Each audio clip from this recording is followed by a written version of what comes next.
Let's see. YouTube is cooperating this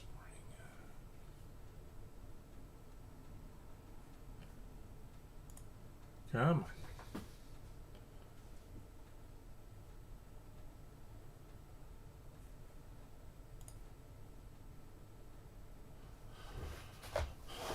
Should pop up in a minute.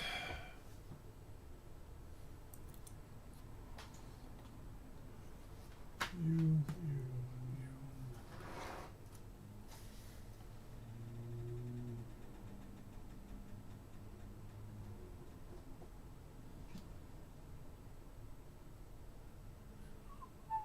I am waiting for YouTube to kind of spin up so I can make sure the stream and the recording is not squeaky. It hasn't been for a while, but it's one of those Murphy's Law things. Come on.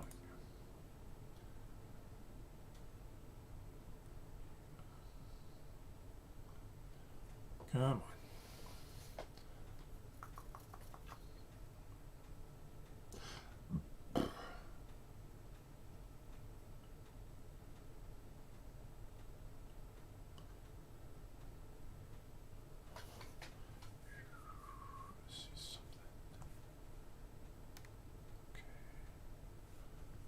Alright, let's just make sure you're good.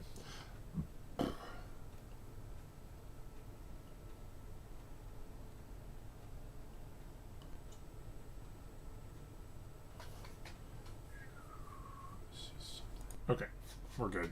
This thing runs about 30 seconds behind, so like a natural lag on it. I wish it wasn't that far back, but it's what it is. Alright, we're recording.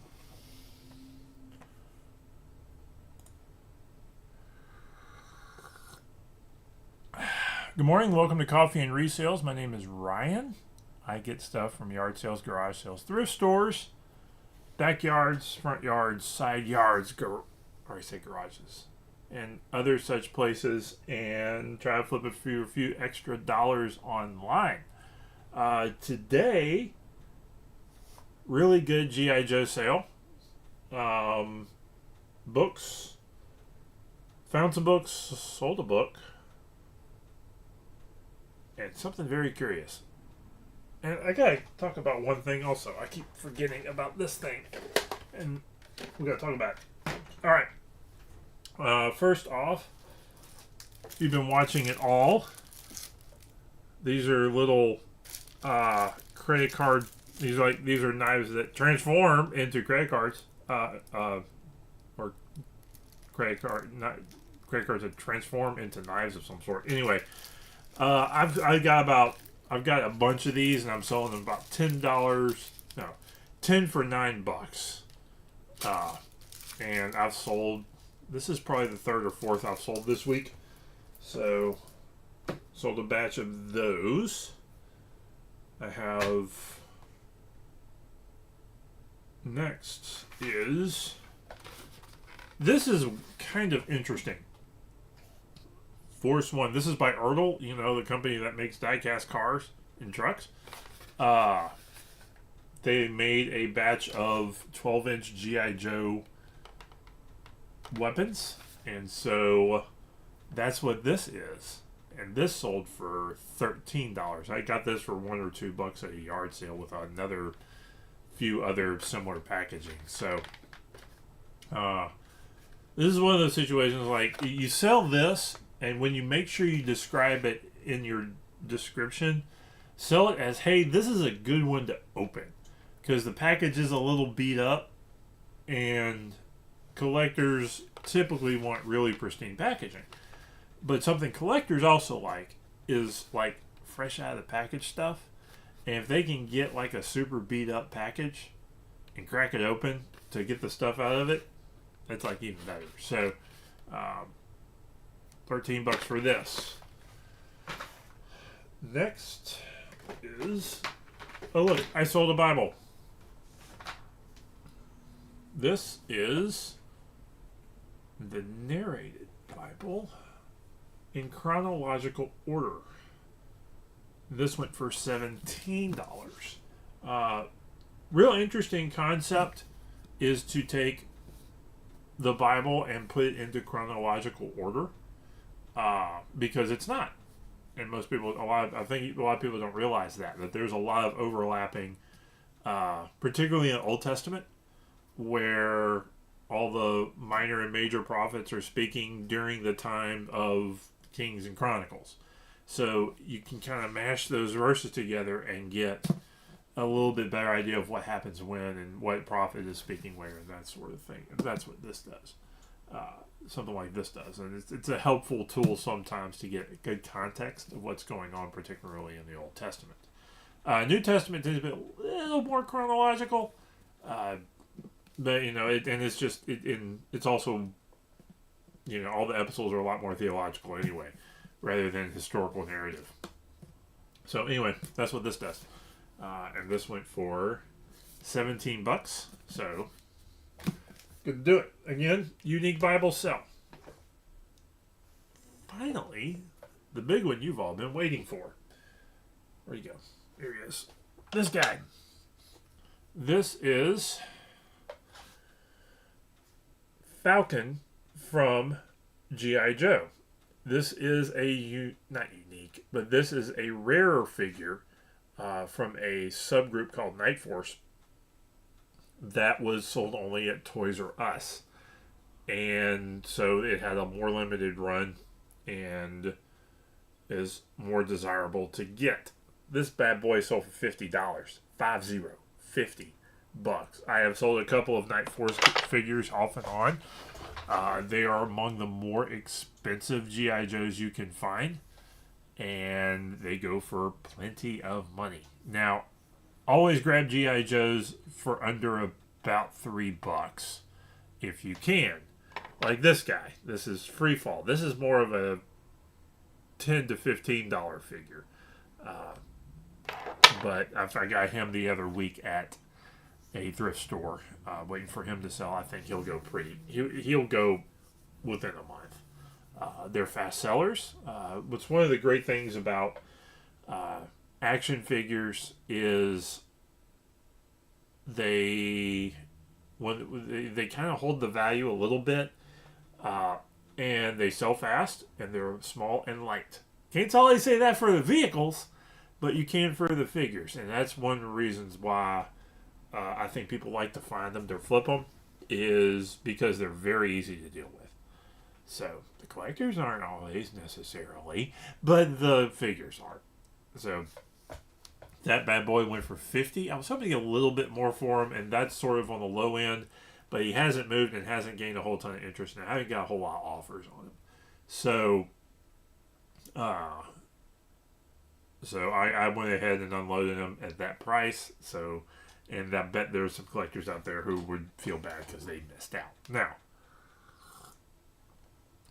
that stuff's sold. Stuff I've got for sale. I'm going to go back to this because I've been skipping it and I've been not needing to not skip it. So this is a 2003 Transformers Energon Decepticon, not Galvatron, sword. And this thing's kind of rare, and I'm real curious as to how much it's going to go for. There was one other one in the package mislabeled for sale on eBay right now for a little over $100, and it's in the package. And this is missing some parts. There's some wing things that stick out here that attach to these parts. So I put this for, I think I started at about 60 or 70. I suspect I'll wind up somewhere between 30 and 50 with it. But I wanted to start it high just in case there was decent demand for it. So we'll see, but it is a rare piece. Cosplay stuff does sell, and it's time to start getting it in your inventory. And one of the things that does sell is accessories, weapons, bags, stuff that people can customize and do what one of the neat things about this is somebody can buy it and kind of customize it, because it's a little, it's missing some parts, and it's like, I get that for $30. I can kind of repaint it or add something to it and make it my own. I did it one time. I'm almost curious. I should have asked them what they were going to do with it. I did it one time. I found one of the higher end lightsabers, one of like the movie prop level metal lightsabers that it like normally went for $300 or $400. I got it for a few bucks at a yard sale. It was busted. There were parts broken. There was a couple parts missing. And I put it up on eBay for about $100 and said, look, this thing's broken, but it's really going to be really good if you want to make your own and customize this one so you don't have to go out and get a brand, find something and damage it. So there's something to think about when you're looking at stuff for those types of purposes. But it's also like if you see stuff that goes good with the costume, it's worth grabbing because this is about the time to start flipping it because Halloween's coming. So that's an important part of that. Next up for sale, some other finds. Nothing hugely exciting. Greek Myths book. This is actually by Nathaniel Hawthorne. Reason I grabbed this, nice cover, looks good on a shelf, $10 to $15. I don't know if this is one of the Barnes & Noble ones, but keep an eye out for stuff like this. Is good, really good, like leathery kind of type of binding reprints of like classics. Those are decent finds. Religion, radio replies. This is actually from like a couple of Catholic priests, and it's sort of the transcripts of some of their radio programs. I don't know when they were done, but it's been a while. And this is like one of. I wish they had the other two volumes with it because this is about a $30 set. This is probably going to go between around $10, $12, I think. So there's that one. This is a curious piece. I don't think it's going to go for a bunch, but Rupert is 1969 children's book. Older children's book, sometimes worth grabbing. Rupert, the Daily Express. This is actually from England land, and this is probably another $10 to $15 item, I suspect. But it was one of those when I started looking it up. I was like, that's only available in England. I wonder if it'll sell here. Sometimes it does, sometimes it doesn't. But it's something worth thinking about. Is if you look something up and all you see is British sales, then you might have something. So there's that. Finally, I have a look at another Bible. This is a New International Version, 2011. So it's the later translation.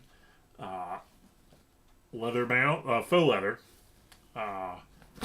Red lettering. Giant print. So this takes off a handful of those good boxes for a Bible that sells well. Clean. Nothing written on the front. So, and I grabbed it out of instinct, and I'm actually a little surprised at how much it doesn't go for. This isn't a $50 or $60 Bible. This is like a $15 to $20 Bible. So somebody's going to get a pretty good deal on this. I think it'll sell. I'm not worried about that, but it won't just be like a really high dollar one. Which brings me to an aggravating point. I had a recent Bible sale for $50 or $60. Really nice Bible, really good, like real leather cover. And the guy wanted to return it because it has red letters. It has the words of Jesus in red. And I was like, what? What? That's weird. And I doubt you're gonna find an NIV. It was an older NIV. And I don't think you're going to find an NIV that the words of Jesus Christ are not in red. So it was very curious. I mean, he's going to return it. So, and I'll flip it. It's no big deal. I can resell that Bible for, I may raise the price $10 and make sure I mention that it has red letters. And which I forgot to do, which I thought I had it as my standard operating procedure. Apparently I didn't. So that's going to be that. So anyway, that's everything today, I think. listed stuff, sold stuff yesterday. So for sales is usually warrants me hopping on and saying I sold it. So it's out there. Get it done. So you have a good one. Like, comment, subscribe, and I'll see you next time.